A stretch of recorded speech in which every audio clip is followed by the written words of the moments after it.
Nu ką, blogai jautiesi, pinigų nėra, ne? Turi eiti į darbą. Penktadienis vėl gersi šnapsiuką liuką, raminsi save.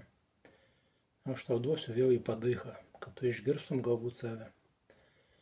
Tau reikia suprasti, kad tave niekas negelbės, tu niekam esi neįdomus, niekam šitam pasaulyje tu nerūpi, išskyrus savo pačiam.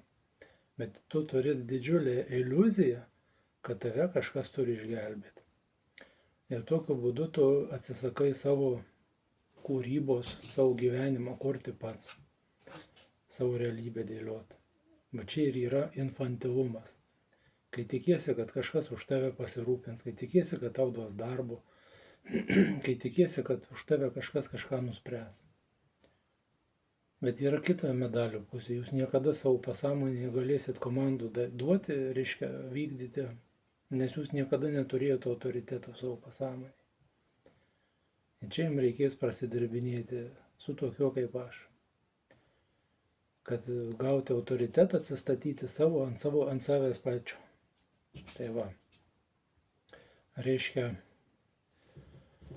kas yra infantilumas? Tai infantilumas nuo jo vaistų nėra. Tai yra nesubrendusios emocijos, kada žmogus yra užstrigęs vaikiškose emocijose ir vaikiškose įsitikinimuose.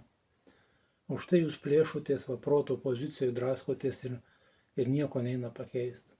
Bet nėra tokių vaistų. Vat konkrečiai reikia dirbti su pasąmonė,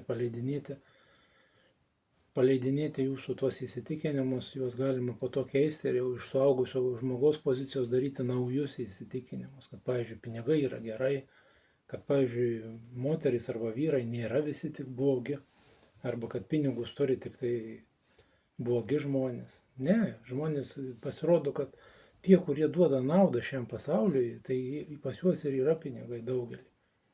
Yra niuansų nukreipimų teisingai, visur yra. Tas pats kaip ir mokykloje. Yra ir gerų mokytojų, o yra tokių, kurie priversti tą daryti. Kaip ir medikų yra, kurių yra pašaukimas, reiškia, jie atėję padėti žmogui ir jie tą daro nuoširdžiai. Ne tik tai, kad atlyginimą pasimtų. Ir su šita pasąmonė darbas lygiai taip pat yra. Yra tokių, kurie tik tai nori užsidirbti ir ten parduoda kažkokius seansus. Ir yra tokių, kurių misija yra padėti žmogui. O čia yra svarbu atskirti tą dalyką. Iš esmės tai reikia pajausti vidumi, pas jūs kiekvieną yra tas vidinis jautimas, kada jūs girdite kažkieno tai energetiką. Aš įdėsiu komentarę, reiškia aprašymą ir ten yra mini komanda pasąmoniai. Paskaitykite ją, kad jūs galėtumėte suprasti, kas yra prisimti atsakomybę. Nuo čia galėsit pradėti kažką tai judėti į priekį.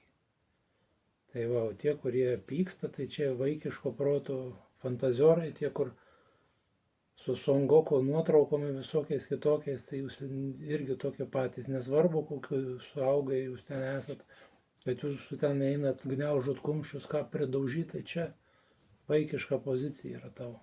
Tai va, gero penktadienio.